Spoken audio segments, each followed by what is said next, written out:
হযরত তালহা রাদিয়াল্লাহু তাআলা আনহু বলে, ওগো আল্লাহর নবী,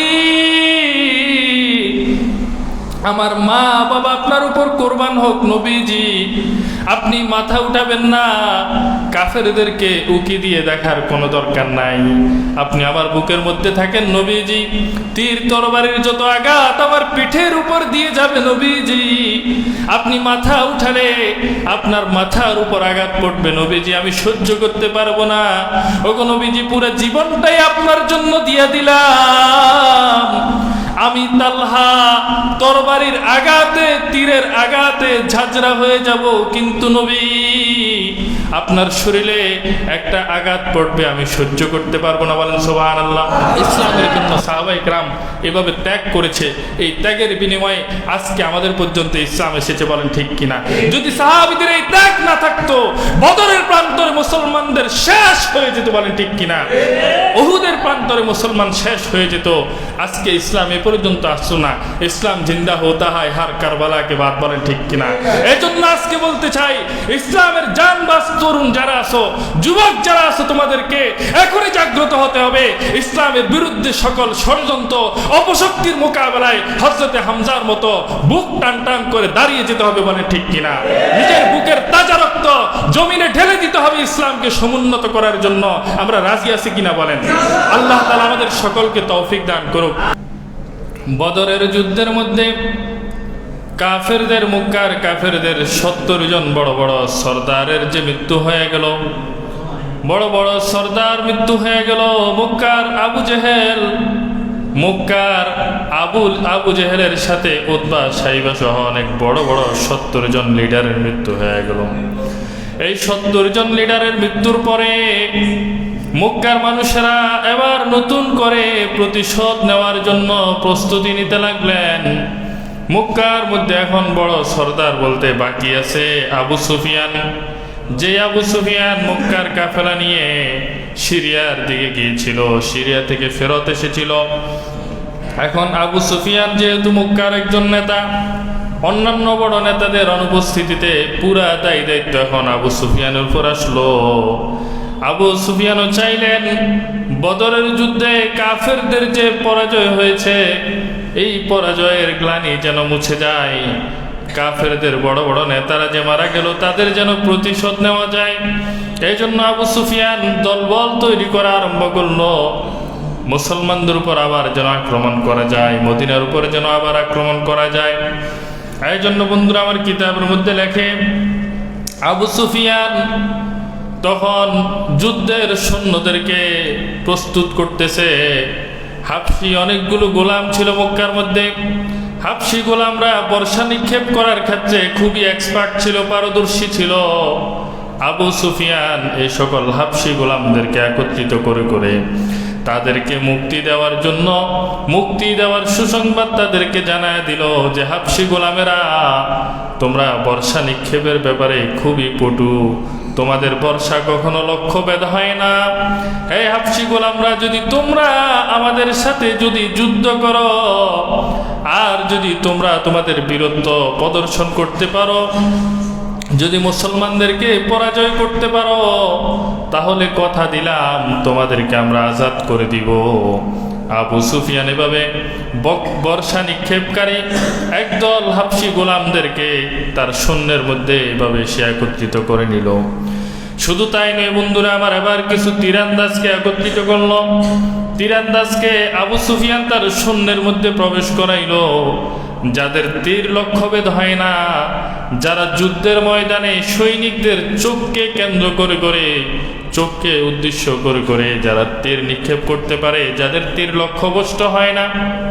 এইভাবে আবু সুফিয়ান বর্ষা নিক্ষেপকারী হাবশি গোলাম এবং তীরান্দাজ যোদ্ধাদেরকে নিয়ে আবু সুফিয়ান, সেই সাথে বদরের মধ্যে যে সকল নেতা কর্মীরা নিহত হয়েছে, ওই নেতাদের আত্মীয় স্বজন যারা আছে তাদেরকে উদ্বুদ্ধ করে তার সৈন্যর মধ্যে অংশগ্রহণ করাইল।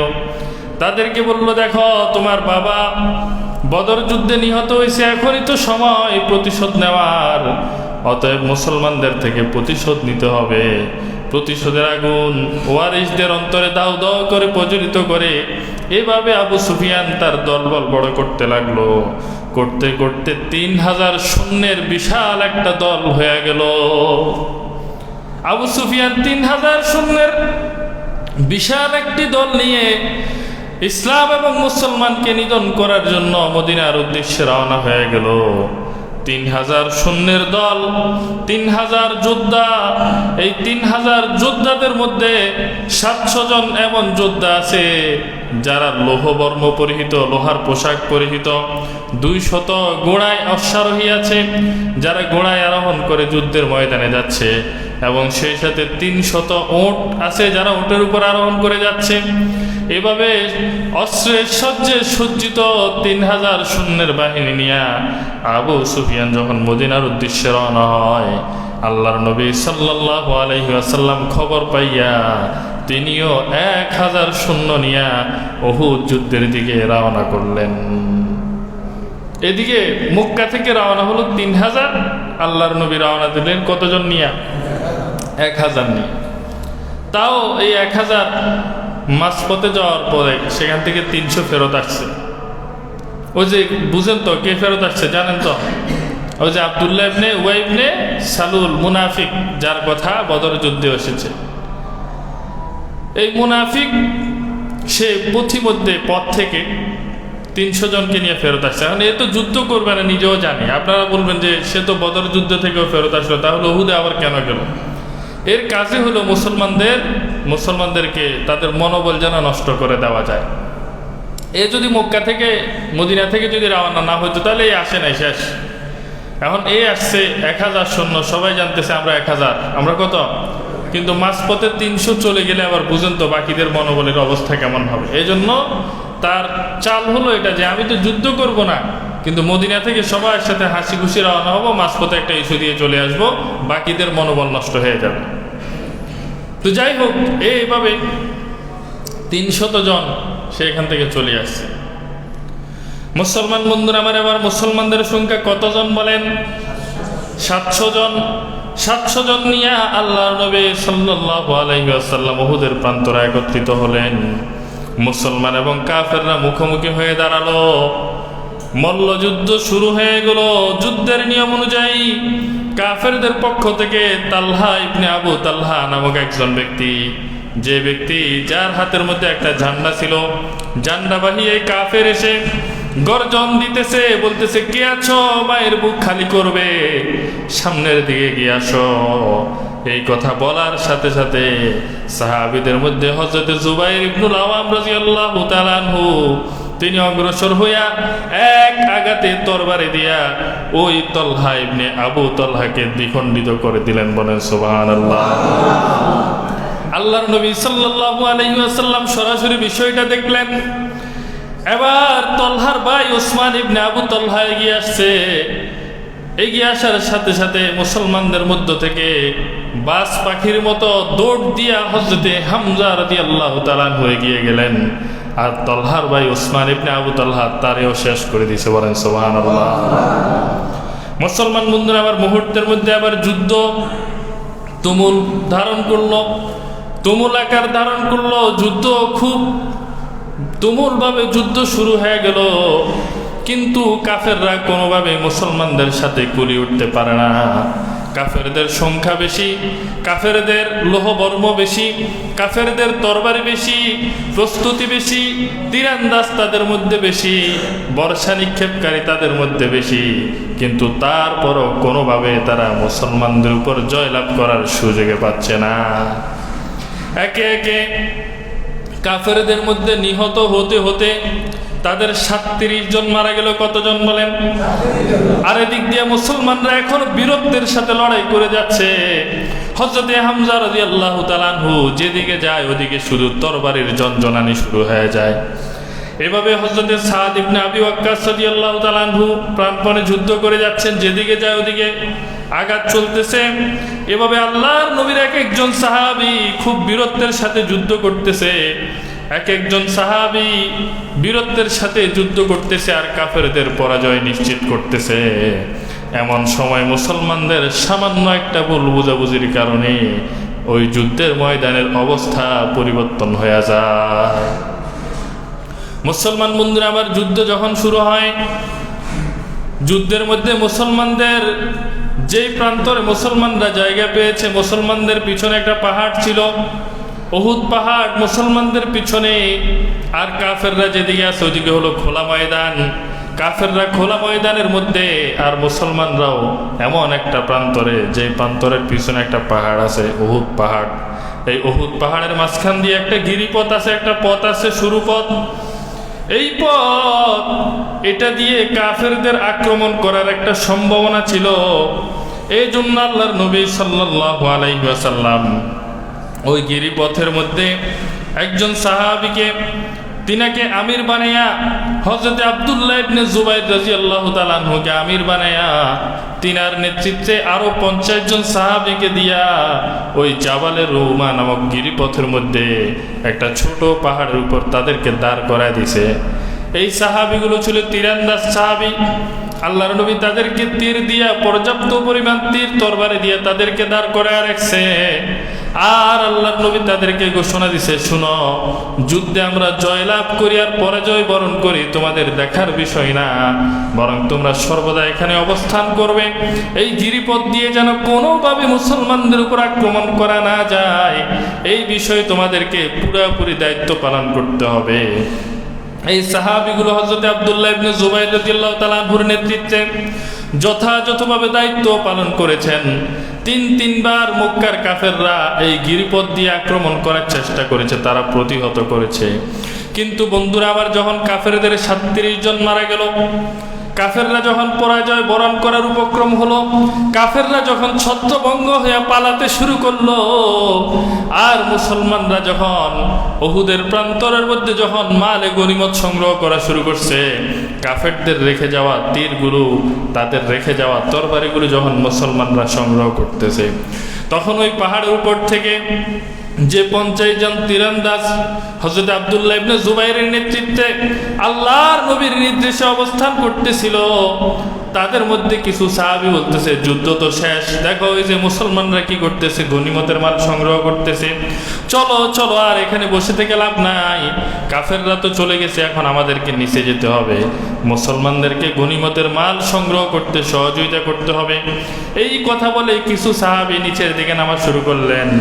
কিন্তু হযরত আব্দুল্লাহ ইবনে জুবাইর বলে, না না না, আল্লাহর নবীর নির্দেশ হলো যুদ্ধে জয়ী হই আর পরাজয় হই। আল্লাহর নবী যতক্ষণ আমাদেরকে নির্দেশনা না দিবে ততক্ষণ পর্যন্ত এখানে অবস্থান করতে হবে, এখান থেকে আমাদেরকে যাওয়া যাবে না।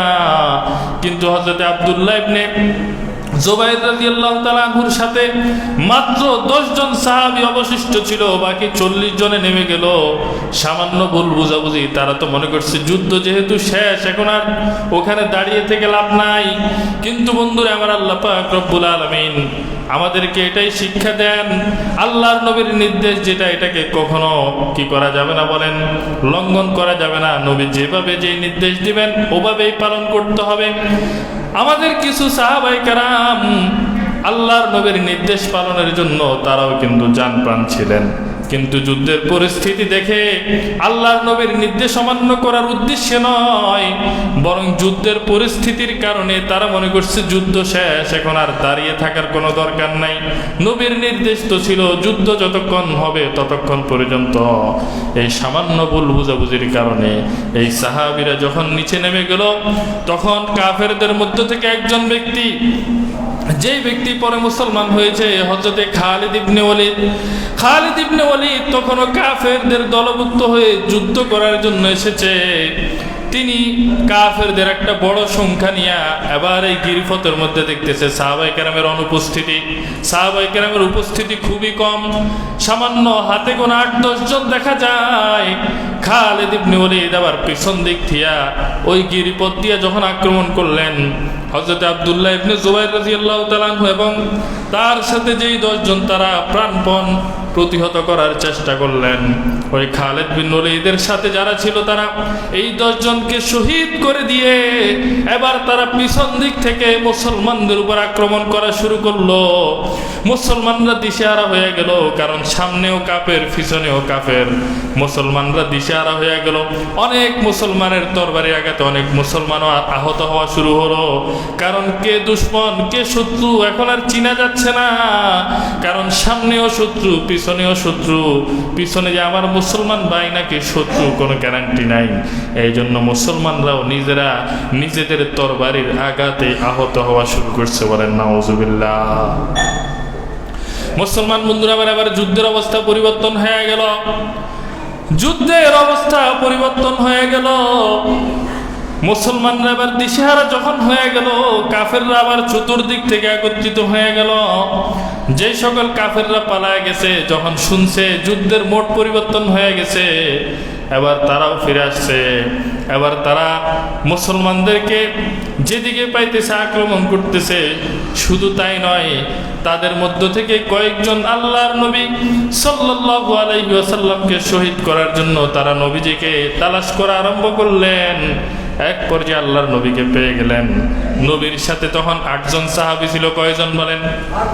8 জন ছিল। আল্লাহর নবীর উপর যখন আক্রমণ শুরু করে, আল্লাহর নবীকে 8 জন সাহাবী চতুর্দিক থেকে ঘিরে ধরে। কিন্তু না, কাফেরদের তীর তরবারির আঘাতে 6 জন শহীদ হয়ে গেল, আর 2 জন মাত্র বাকি আছে। আল্লাহর নবী সাল্লাল্লাহু আলাইহি ওয়াসাল্লামের পাশে মাত্র 2 জন, হযরতে তালহা ইবনে উবাইদুল্লাহ এবং হযরতে সাদ ইবনে আবি ওয়াক্কাস রাদিয়াল্লাহু তাআলা আনহু। শুধুমাত্র 2 জন সাহাবী জীবিত। এরা আল্লাহর নবীকে বুকের মধ্যে জড়ায় ধরছে। হযরতে তালহা রাদিয়াল্লাহু তাআলা আনহু বলে, ওগো আল্লাহর নবী, আমার মা বাবা আপনার উপর কোরবান হোক নবীজি, আপনি মাথা উঠাবেন না। কাফেরদেরকে উকি দিয়ে দেখার কোনো দরকার নাই, আপনি আমার বুকের মধ্যে থাকেন নবীজি। তীর তরবারির যত আঘাত আমার পিঠের উপর দিয়ে যাবে নবীজি, আপনি মাথা উঠালে আপনার মাথার উপর আঘাত পড়বে নবীজি, আমি সহ্য করতে পারবো না। ওগো নবীজি, পুরো জীবনটাই আপনার জন্য দিয়ে দিলাম। আমি তালহা তরবারির আঘাতে, তীরের আঘাতে ঝাঁঝরা হয়ে যাব, কিন্তু নবী আপনার শরীরে একটা আঘাত পড়বে, আমি সহ্য করতে পারবো না। বলেন সুবহানাল্লাহ। হযরতে সাদ ইবনে আবি ওয়াক্কাস রাদিয়াল্লাহু তাআলা আনহু তিনি অপর দিক থেকে নবীজিকে জড়ায় ধরছে। হযরতে সাদ ইবনে আবি ওয়াক্কাস তীর তরবারির আঘাত পিঠের মধ্যে নেন, আর মাঝে মধ্যে তিনিও কাফেরদের দিকে ঘুরে ঘুরে কয়েকটা তীর তরবারি আঘাত করতেছে, তীর নিক্ষেপ করতেছে। আল্লাহর নবী মাঝে মধ্যে নিচের থেকে একটা তীর হযরতে সাদ ইবনে আবি ওয়াক্কাসকে দিয়ে বলে, হে সাদ, এই তীর তুমি কাফেরদের দিকে নিক্ষেপ করো। হযরতে সাদ ইবনে আবি ওয়াক্কাস এভাবে করতেছেন, আর পুরা শরীরের মধ্যে কাফেরদের তীর তরবারির আঘাতগুলো সহ্য করে যাচ্ছেন। বলেন সুবহানাল্লাহ। মুসলমান বন্ধুরা আমার এভাবে অনেকক্ষণ ধরে চলতেছে। আল্লাহর নবীর উপর চতুর্দিক থেকে কাফেরদের আক্রমণ, অবস্থা খুবই ভয়াবহ। 6 জন মারা গেছে, মাত্র 2 জন আছে। এমন সময় কাফেরদের মধ্য থেকে একজন ব্যক্তি, যার নাম ছিল উতবা ইবনে আবি ওয়াক্কাস, একটা পাথর আল্লাহর নবীর চেহারার দিকে নিক্ষেপ করলো। আল্লাহর নবীর চেহারার মধ্যে পাথর পড়ছে, নবীজির দাঁত 2টা পড়ে গেছে, আর নবীজির সামনের ঠোঁট, নিচের দিকের ঠোঁটটাও জখমি হয়ে গেছে, রক্ত গড়ায় পড়তেছে। এমন সময় আরেকজন কাফের, তার নাম হলো আব্দুল্লাহ ইবনে কামিয়া। আব্দুল্লাহ ইবনে কামিয়া হঠাৎ করে ঘোড়ার উপর সাওয়ার হয়েছে, উপর থেকে আল্লাহর নবীর মাথাকে লক্ষ্য করে তরবারি দিয়ে এমন জোরে একটা আঘাত করছে, নবীর মাথার উপর আঘাতটা পড়ছে। কিন্তু আল্লাহর নবীর মাথার মধ্যে লোহার একটা টুপি ছিল। যদিও তরবারির আঘাত লোহার টুপির উপর পড়ছে, কিন্তু লোহার টুপির 2টা কড়া আল্লাহর নবীর মাথার মধ্যে ঢুকে গেছে।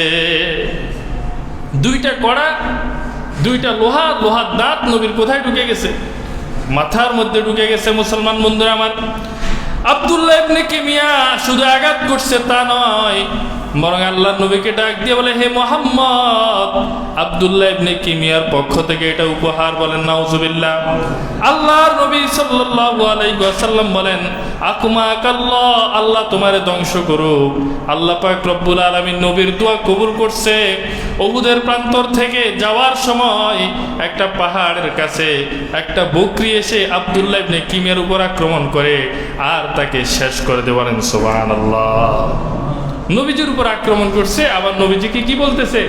এটা আমার পক্ষ থেকে। আল্লাহর নবী বদদোয়া করছে, আল্লাহ কবুল করে ফেলছে। মুসলমান বন্ধুরা আমার, এমন সময় 30 জন সাহাবী আবার আল্লাহর নবীর কাছে এসে পৌঁছে গেছে। নবীজিকে 30 জন সাহাবী চতুর্দিক থেকে বেষ্টন করে রাখছে। এবার কাফেররা সুযোগ পায় নাই, তারা এই স্থান থেকে আবার অন্যদিকে চলে গেল। কিন্তু কাফেররা একটা গুজব ছড়ায় দিছে, যেহেতু আল্লাহর নবীর উপর আক্রমণ হয়েছে, এই জন্য কোন বর্ণনায় পাওয়া যায় আব্দুল্লাহ ইবনে কিমিয়া নিজেই তিনি গুজব ছড়িয়ে দিলেন। সে বলতেছে ইন্না মুহাম্মাদান কদ কুতিলা, নিশ্চয় মুহাম্মদকে হত্যা করা হয়েছে। বলেন নাউজুবিল্লাহ। আল্লাহর নবীর হত্যার সংবাদ যখন চতুর্দিকে ছড়িয়ে পড়ল, মুসলমানরা এবার মনোবল হারিয়ে ফেললেন। মুসলমানরা হতাশ হয়ে পড়লেন। অনেক সাহাবীরা নিজের হাতে থাকা তরবারি নিক্ষেপ করে দিলেন, কারণ এই জীবনটা তো বাঁচিয়ে রেখেছি, এই জীবনটা তো বাঁচিয়ে রেখেছি আল্লাহর নবীর জন্য, আল্লাহর নবীর সহযোগিতার জন্য, নবীর সাথে যুদ্ধ করার জন্য, ইসলামের ঝান্ডাকে সমুন্নত করার জন্য। যদি আল্লাহর নবী বেঁচে না থাকে তো আমার জীবন বেঁচে রেখে রাখ, কি বলেন? এই জন্য অনেক সাহাবী মনোবল হারিয়ে ফেললেন। কিন্তু মুসলমান বন্ধুরা আমার, যখনই আল্লাহর নবী সাল্লাল্লাহু আলাইহি ওয়াসাল্লাম তিনাকে জীবিত পাওয়া গেল, সাহাবায়ে কেরামের আনন্দের শেষ রইল না। বলেন সুবহানাল্লাহ। যদিও খবরটা গুজব ছিল, আল্লাহর নবীর হত্যার বিষয়টা কাফেররা ছড়াইয়া দিছে, কিন্তু এই সংবাদটা শোনার কারণে মুসলমানদের একটা লাভ হয়েছে। লাভটা কি? কাফেররা যখন শুনছে আল্লাহর নবী হত্যা হয়ে গেছে, তখন কাফেররা আবার যুদ্ধের ময়দান থেকে পালানো শুরু করছে, কারণ তাদের উদ্দেশ্য সফল। তারা মনে করছে যেহেতু আল্লাহর নবীরও শেষ করে দিলাম, অনেক সাহাবীরও শেষ করে দিছে, মুসলমানরা আর ঘুরে দাঁড়াতে পারবে না, এটা মনে করে তারা যুদ্ধের ময়দান থেকে আবার পালিয়ে গেল। মুসলমান বন্ধুরা এরা যুদ্ধের ময়দান থেকে যখন পালিয়ে গেল, পালিয়ে যাওয়ার পর একটা পাহাড়ের উপর আবু সুফিয়ান উঠছে।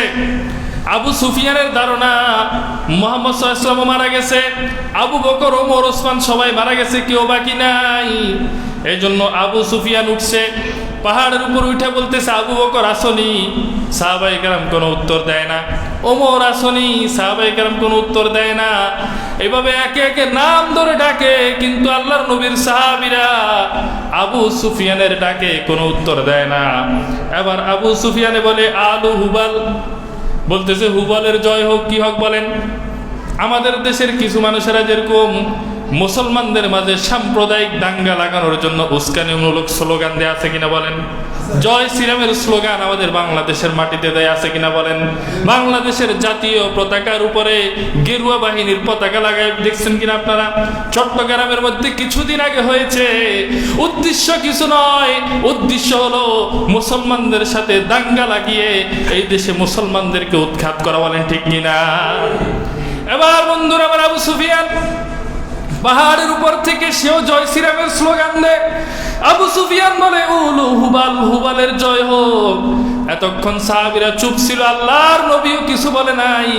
কিন্তু যখন একটা মূর্তির নামে স্লোগান দেয়, আল্লাহর নবী সাহাবীদেরকে ডাক দিয়ে বলে আমার সাহাবীরা আর কতক্ষণ চুপ থাকবা? তোমাদের তো জবাব দেওয়ার সময় হয়ে গেছে, এখনো কেন তোমরা জবাব দিচ্ছ না? সাহাবায়ে কেরাম বলে আল্লাহু আলা ওয়াজাল।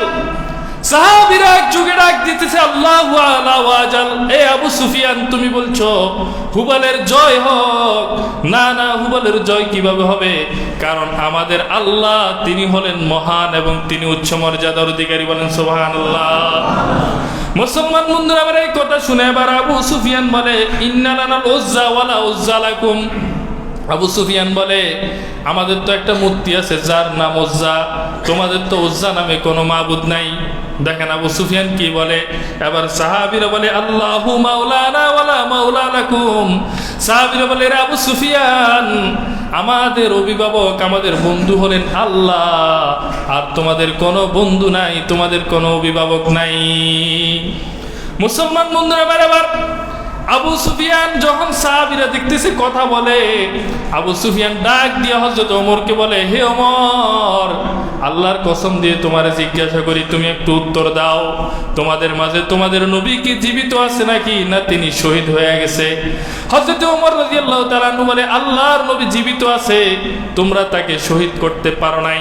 এবার পাহাড়ের উপর থেকে আবু সুফিয়ান ডাক দেয়, তাহলে আগামী বছরের জন্য তোমাদের সাথে চুক্তি করলাম, আগামী বছর আবার তোমাদের সাথে যুদ্ধ হবে। আবার মুসলমানদেরকে হুমকি দেয় আগামী বছর আবার খেলা হবে, বলেন নাউজুবিল্লাহ। ঠিক আগামী 1 বছর পরে আবু সুফিয়ান 4000 কাফের নিয়ে আবার মুসলমানদেরকে আক্রমণ করার জন্য এসেছিল, কিন্তু আল্লাহ তাআলা তার দিলের মধ্যে ভয় ঢুকিয়ে দিছে। পথের মধ্য থেকে মদিনায় আসার আগে 4000 সৈন্য নিয়ে আবার ভীত সন্ত্রস্ত হয়ে পলায়ন করছে, বলেন সুবহানাল্লাহ। ঠিক 1 বছর পরে ওয়াদা রক্ষা করার জন্য আসছিল, কিন্তু সাহস করে নাই, ভয় পেয়ে আবার চলে গেছে। এভাবে উহুদ যুদ্ধ মোটামুটি শেষ দিকে। এখন মক্কার কাফেররা এরা যেহেতু মোটামুটি জয় বলা যায়, কিন্তু আসলে তারা জয় লাভ করে নাই। তারা জয় লাভ করলে তো তারা মাঠে থাকবে, তারা নিজেরাই পালায় গেছে। যদিও মুসলমানদের ক্ষতিটা বেশি হয়েছে, এরা নিজেরা পালায় গেছে। পাহাড়ের উপর থেকে ডাক দিয়ে আওয়াজ দিয়ে কথা বলে, পরে এরা পালায় যেতেছে। আল্লাহর নবী সাহাবীদেরকে বলে, সাহাবীরা যুদ্ধের পোশাক খোলা যাবে না, এদেরকে পিছন থেকে ধাওয়া করতে হবে।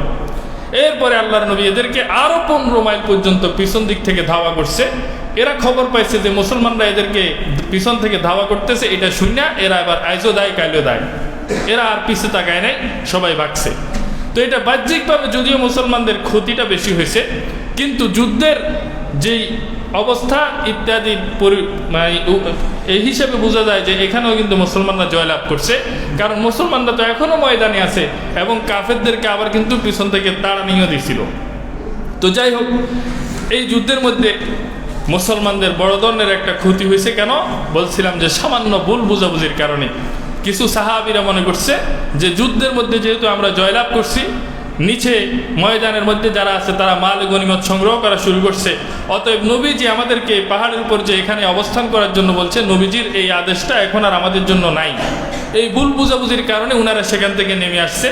আল্লাহর কসম খেয়ে বলি, সাহাবীরা এই উদ্দেশ্যে আসে নাই যে আমরা নবীর আদেশ অমান্য করব, কারণ সাহাবীরা নবীর আদেশ অমান্য করতে জানে না। নবী যেটা বলে সাহাবীরা ওটার জন্য নিজের জীবন কোরবান দিতে প্রস্তুত। এরকম সাহাবীদের জীবন কোরবানির কয়েকটা ঘটনা সামনে আসবে। তো সাহাবীরা, আমি আবার বলতেছি, এই উদ্দেশ্যে আসে নাই যে নবীর আদেশ অমান্য করতেছে, বরং সাহাবীরা ভুল বুঝছে। সাহাবীরা মনে করছে কি যুদ্ধ তো শেষ, অতএব নবী আমাদেরকে এখানে থাকার জন্য বলছে, যতক্ষণ যুদ্ধ হবে বা যতক্ষণ হামলার আশঙ্কা থাকবে। এখন তো কাফেররা পলায় গেছে, এখন হামলার কোনো আশঙ্কা নাই, যুদ্ধ দ্বিতীয়বার হওয়ার কোনো আশঙ্কা নাই, এই জন্য তিনারা এখান থেকে নেমে আসছে। যাই হোক, এই যুদ্ধের মধ্যে সাহাবায়ে কেরামের অনেক ত্যাগ করা লাগছে, অনেক সাহাবীকে জীবন দিতে হয়েছে। 70 জন সাহাবী এই উহুদ যুদ্ধের মধ্যে শাহাদাত বরণ করে। 70 জন মুসলমান বন্ধুরা, আমার এই 70 জন সাহাবীদের মধ্যে একজনের নাম হলো হযরতে মুসআব ইবনে উমাইর রাদিয়াল্লাহু তাআলা আনহু। আল্লাহর নবী যখন মদিনা থেকে রওনা দেন, হযরতে মুসআব ইবনে উমাইরের হাতে একটা ঝান্ডা নবী তুলে দেন। হযরতে মুসআব ইবনে উমাইরের বাড়ি হলো মক্কায়। কোথায় বলেন? হযরতে মুসআব ইবনে উমাইর বড় সম্ভ্রান্ত পরিবারের লোক ছিলেন, ধনী পরিবারের লোক ছিলেন। হযরতে মুসআব ইবনে উমাইর যুবক ছিলেন। হযরতে মুসআব ইবনে উমাইর যখন মদিনার মক্কার মধ্যে যখন চলাফেরা করতেন, সবচাইতে দামি সুগন্ধিটা হযরতে মুসআব ইবনে উমাইর ব্যবহার করতেন। সবচাইতে দামি কাপড় হযরতে মুসআব ইবনে উমাইর ব্যবহার করতেন। সবচাইতে উন্নত মানের দামি ঘোড়াটা হযরতে মুসআব ইবনে উমাইর ব্যবহার করতেন। যখন কাফের ছিলেন তখনকার অবস্থা, কারণ পয়সাওয়ালার লোক, পয়সাওয়ালার ছেলে, ধনীর ঘরের আদরের দুলার ছিলেন তিনি, যেটাকে আমরা বাংলা ভাষায় বলি স্বর্ণের চামচ মুখে নিয়ে জন্মাইছে, বলেন ঠিক কিনা?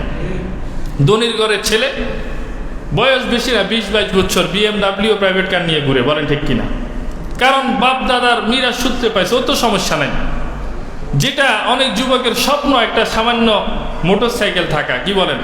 একটা হিরো স্প্লেন্ডার মোটর সাইকেল একটা যুবকের থাকা, যেটা 20-30 হাজার টাকা দিয়েও পাওয়া যায়, এটা কিছু যুবকের স্বপ্ন। আর সেই ক্ষেত্রে একজন যুবক BMW প্রাইভেট কার নিয়ে ঘোরাফেরা করে। হযরত মুসআব ইবনে উমাইর এই মানের একজন লোক ছিল, মক্কার মধ্যে সম্ভ্রান্ত পরিবারের, ধনী পরিবারের। কিন্তু আল্লাহর নবীর সোহবত যখন পাইলেন, ঈমান ইসলাম যখন গ্রহণ করলেন, তখন তার পরিবার তাকে ত্যায্য পুত্র হিসেবে ঘোষণা করল। আল্লাহর নবীর জন্য, ইসলামের জন্য সবকিছুকে ত্যাগ করলেন। যে মুসআব ইবনে উমাইর দামি ঘোড়া নিয়ে মক্কার মধ্যে ধাপিয়ে বেড়াতো, সেই মুসআব ইবনে উমাইরের শরীরে একসময় কাপড় ছিঁড়া পারা। আল্লাহর নবী বলে, এই ত্যাগ কার জন্য? বলেন, আল্লাহর জন্য। এই মুসআব ইবনে উমাইর হিজরত করে প্রথম মদিনায় যায়। প্রথম মদিনায় কে যায় বলেন? এই মুসআব ইবনে উমাইর, এই যুবক সর্বপ্রথম মদিনায় যিনি হিজরত করে যায় তিনি হলেন মুসআব ইবনে উমাইর। মুসলমান বন্ধুরা আমার, মদিনা থেকে আল্লাহর নবী যখন উহুদের প্রান্তরের দিকে রওনা হয়, ঝান্ডাটা মুসআব ইবনে উমাইরের হাতে নবী তুলে দেন। হযরত মুসআব ইবনে উমাইর এই ঝান্ডা হাতে নিয়া উহুদের প্রান্তরের মধ্যে জান প্রাণ লড়াই করে যাচ্ছে। অনেক কাফেরকে মুসআব ইবনে উমাইর জাহান্নামে পাঠিয়ে দিচ্ছে। এমন সময় সংঘবদ্ধভাবে কয়েকজন কাফের হযরত মুসআব ইবনে উমাইর উপর আক্রমণ করে। হযরত মুসআব ইবনে উমাইর উপর যখন আক্রমণ করে, হযরত মুসআব ইবনে উমাইর তখনও ঝান্ডাটা উঁচু করে ধরে আছে। তারিখের কিতাবের মধ্যে লেখে, এমন সময় হযরত মুসআব ইবনে উমাইরের ডান হাতের মধ্যে আঘাত করা হলো। আঘাত করার কারণে ডান হাতটা কেটে পড়ে গেল, কিন্তু মুসআব ইবনে উমাইর সাথে সাথে বাম হাত দিয়ে জান্নাটা উঁচু করে দিলেন। মানে সুবহানাল্লাহ। ইসলামের পতাকা মুসআব ইবনে উমাইর পড়তে দেন নাই। এরপরে যখন বাম হাতে আক্রমণ করলো, মুসআব ইবনে উমাইর দুই হাতের কর্তৃত্ব এই কর্তনকৃত বাহু দিয়া জান্নাটাকে আবার উঁচু করে ধরলেন। বলেন সুবহানাল্লাহ।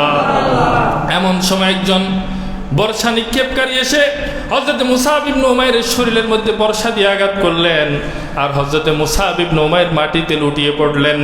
মুসলমান বন্ধুরা আমার, আল্লাহর নবীর আরেকজন সাহাবী হযরত হামজা রাদিয়াল্লাহু তাআলা আনহু, আল্লাহর নবীর চাচা হযরত হামজাকে বলেন আল্লাহর নবীর চাচা হযরত হামজা রাদিয়াল্লাহু তাআলা আনহু কিভাবে ইসলাম ধর্ম গ্রহণ করেন, এটাও আশ্চর্যজনক ঘটনা। হযরত হামজা রাদিয়াল্লাহু তাআলা আনহু একদিন জঙ্গল থেকে শিকার করে আসলেন। তিনার নিয়ম ছিল, তিনি শিকার করে যখন আসেন, আসার পরে প্রথমে ঘরে আসেন, ঘরে আসার পরে উত্তম পোশাক পরিধান করে আবার বাইতুল্লাহর দিকে যান। বাইতুল্লাহর মধ্যে গিয়ে তাওয়াফ করে সুন্দর করে এবার হযরত হামজা রাদিয়াল্লাহু তাআলা আনহু বন্ধু বান্ধবের আড্ডায় যায়। এই দিন যখন হযরত হামজা রাদিয়াল্লাহু তাআলা আনহু শিকার করে যেই না মাত্র ঘরে ঢুকলেন, হযরত হামজার স্ত্রী হামজার সাথে অভিমান করা শুরু করে, কথা বলে না। হযরত হামজা বলে, বিবি কি হয়েছে, তুমি আমার সাথে কথা বলো না, রাগ কেন? বিবি বলে, তোমাদের রক্ত কি পানি হয়ে গেছে নাকি? তোমাদের কুরাইশদের লাল রক্ত কি সাদা হয়ে গেছে নাকি? হযরত হামজা বলে, বিবি ঘটনা কি বিস্তারিত বলে, আমি তো কিছুই বুঝতেছি না। হযরত হামজার স্ত্রী বলে, তোমার এই ভাতিজা মোহাম্মদ, এই মোহাম্মদ কি লাওয়ারিশ হয়ে গেছে নাকি? এতগুলা চাচা তোমরা আছো, কুরাইশের এতগুলা লোক তোমরা আছো, কিন্তু তা সত্ত্বেও মক্কার ছোট বড় সবাই এই মোহাম্মদকে নির্যাতন করে, গালিমন্দ করে। আজকেও আবু জেহেল মোহাম্মদের উপর খুবই নির্মমভাবে নির্যাতন করেছে। এই বিষয়টা আমি নিজের চোখে দেখলাম, নিজের চোখে দেখে আমি সহ্য করতে পারলাম না। এই এতিম সন্তানটা, তার এতগুলো চাচা থাকা সত্ত্বেও আবু জেহেল কেমন করে সাহস পায় মোহাম্মদের উপর আক্রমণ করে। মুসলমান বন্ধুরা আমার, স্ত্রীর মুখে এমন কথা শুনে হযরত হামজার রক্তে আগুন লেগে গেল। হযরত হামজা অন্যদিন যেরকম খানায় কাবায় তাওয়াফ করতে যায়, বন্ধুদের আড্ডায় যায়, আজকে আর কোথাও যায় না। হযরত হামজা তরবারি নিয়া, নাঙ্গা তরবারি নিয়া আবু জেহেলকে খোঁজার জন্য বের হয়ে গেছে। একটা পাহাড়ের পাশে আবু জেহেলরে পাইছে। পাইয়া হযরত হামজা সেই সাথে দেখে একটা মরা জন্তুর হাড্ডি সেখানে পড়ে আছে। ওই হাড্ডি নিয়ে আবু জেহেলের কাঁধের মধ্যে এমন জোরে একটা আঘাত করে, আবু জেহেলের কাঁধ থেকে আবার রক্ত বের হয়ে গেছে। হযরত হামজা আবু জেহেলরে ডাক দিয়ে বলে, আবু জেহেল, আমি শুনছি তুমি আমার ভাতিজা মুহাম্মদের উপর আজকে আক্রমণ করেছো, নির্যাতন করেছো। এটা আবু জেহেল, শুনে রাখো, আমরা কিন্তু মারা যাই নাই, আমাদের শরীরের রক্ত সাদা হয় নাই। আর যদি কখনো এমন আচরণ তোমার থেকে পরিলক্ষিত হয়, তো শুনে রাখো, দুনিয়ার জমিনে হয়তো তুমি বেঁচে থাকবা, না হয় আমি হামজা বেঁচে থাকবো। মুসলমান বন্ধুরা আমার, আবু জেহেল রে যখন আক্রমণ করছে, কয়েকজনে আবার আবু জেহেল রে উস্কায় বলে, কি ব্যাপার, তুমি তো কিছু করতেছো না? আবু জেহেল বলে, আসলে দোষটা আমার, কারণ আমি হামজার ভাতিজার আক্রমণ করছি, আসলে দোষটা আমার। এই জন্য এখন আমি কিছু বললে আরো বেশি ভয়াবহ পরিস্থিতি হবে। এই জন্য আবু জেহেল চুপচাপ আর কিছু বলে না। হযরতে হামজা এবার আবু জেহেলরে আক্রমণ করার পরে আল্লাহর নবীরে খোঁজা শুরু করছে। দেখে আল্লাহর নবী খানায় কাবার পাশে নবীজি সেজদারত অবস্থায় কান্নাকাটি করতেছে। হযরতে হামজা এসে বলে, ও আমার ভাতিজা, তুমি মাথা উঠাও, তোমার জন্য আমি সুসংবাদ নিয়ে নিয়ে আসছি। আল্লাহর নবী মাথায় উঠে বলে, চাচা কি সুসংবাদ নিয়ে আসছেন? হযরতে হামজা বলে, আবু জেহেল তোমাকে আজকে আক্রমণ করছে, আমি শুনছি। আমি এখনই আবু জেহেল উপর আক্রমণ করে ভাতিজা তোমার উপর আক্রমণের প্রতিশোধ নিয়ে আসলাম। ভাতিজা তুমি খুশি হইছ নে? আল্লাহর নবী বলে, চাচা আপনি আমার জন্য যেই সুসংবাদ নিয়ে আসছেন এই সুসংবাদ আমি কামনা করি না, এই সুসংবাদ বিন্দু মাত্র আমাকে আনন্দিত করে না। কিন্তু চাচা আপনি যদি পড়েন লা ইলাহা ইল্লাল্লাহ মুহাম্মাদুর রাসূলুল্লাহ, ওগো চাচা এর থেকে বেশি আনন্দিত আমি আর কখনো হতে পারবো না। হযরতে হামজা বলে, বাতিজারে তোমারে খুশি করতে চাইলাম, তুমি যেহেতু খুশি হও নাই, কালেমা পড়লে তুমি খুশি হইবা, তো তুমি সাক্ষী থাকো আমি পড়তেছি লা ইলাহা ইল্লাল্লাহ মুহাম্মাদুর রাসূলুল্লাহ, বলেন সুবহানাল্লাহ। এই সেই হযরতে হামজা। হযরতে হামজা রাদিয়াল্লাহু তাআলা উহুদের ময়দানে বীরত্বের সাথে লড়াই করতেছে, কাফেরদেরকে কচু কাটা করতেছে। হযরতে হামজার সামনে থেকে হামজার উপর কেউ আক্রমণ করবে এটা কল্পনাও করা যায় না। কিন্তু বন্ধুরা আমার শুনেন, একজন হাবশী গোলাম, এই একজন হাবশী গোলাম যাকে আগ থেকে নির্ধারণ করে রাখা হয়েছে, তুমি যদি হামজাকে হত্যা করতে পারো তোমাকে আজাদ করে দেওয়া হবে। এই হাবশী গোলাম হযরতে হামজা রাদিয়াল্লাহু তাআলা আনহুকে হত্যা করার জন্য, যার নাম ছিল ওয়াহশী ইবনে হারব, ওয়াহশী ইবনে হারব দেখলো হামজার সামনে মুখামুখি হয়ে কখনো তাকে পরাজিত করা যাবে না, এই জন্য সে একটা পাথরের আড়ালে লুকিয়ে থাকলো আর একটা বর্ষা নিজের সাথে রাখলো। যখনই হযরতে হামজা কাছে আসলো, দূর থেকে বর্ষা নিক্ষেপ করলো, যেটা হযরতে হামজা রাদিয়াল্লাহু তাআলা আনহুর নাভি বরাবর পড়লো এবং পিঠের অপর দিক দিয়ে বের হয়ে গেল। হযরতে হামজা রাদিয়াল্লাহু তাআলা আনহু জমিনের মধ্যে লুটিয়ে পড়লেন। কিছুক্ষণ পরে আবু সুফিয়ানের স্ত্রী হিন্দ ইবনে উতবা এসে হযরতে হামজা রাদিয়াল্লাহু তাআলা আনহুর বুক ছিঁড়ে ফেললো। হযরতে হামজা রাদিয়াল্লাহু তাআলা আনহুর কলিজা বের করে সে আবার চাবানো শুরু করলো। হযরতে হামজার কান কেটে দিল, নাক কেটে দিল, এগুলা দিয়ে সে গলার মালা বানাইছে, বলেন নাউজুবিল্লাহ। ইসলামের জন্য সাহাবায়ে কেরাম এভাবে ত্যাগ করেছে, এই ত্যাগের বিনিময়ে আজকে আমাদের পর্যন্ত ইসলাম এসেছে, বলেন ঠিক কিনা? যদি সাহাবীদের এই ত্যাগ না থাকতো, বদরের প্রান্তরে মুসলমানদের শেষ হয়ে যেত, বলেন ঠিক কিনা? উহুদের প্রান্তরে মুসলমান শেষ হয়ে যেত, আজকে ইসলাম এ পর্যন্ত আসতো না। ইসলাম জিন্দা হতা হয় হার কারবালাকে বাদ, বলেন ঠিক কিনা? এজন্য আজকে বলতে চাই, ইসলামের জানবাজ তরুণ যারা আছো, যুবক যারা আছো, তোমাদেরকে এখনই জাগ্রত হতে হবে। ইসলামের বিরুদ্ধে সকল ষড়যন্ত্র অপশক্তির মোকাবেলায় হযরতে হামজার মতো বুক টান টান করে দাঁড়িয়ে যেতে হবে, বলেন ঠিক কিনা? নিজের বুকের তাজা রক্ত জমিনে ঢেলে দিতে হবে ইসলামকে সমুন্নত করার জন্য। আমরা রাজি আছি কিনা বলেন? আল্লাহ তাআলা আমাদের সকলকে তৌফিক দান করুক।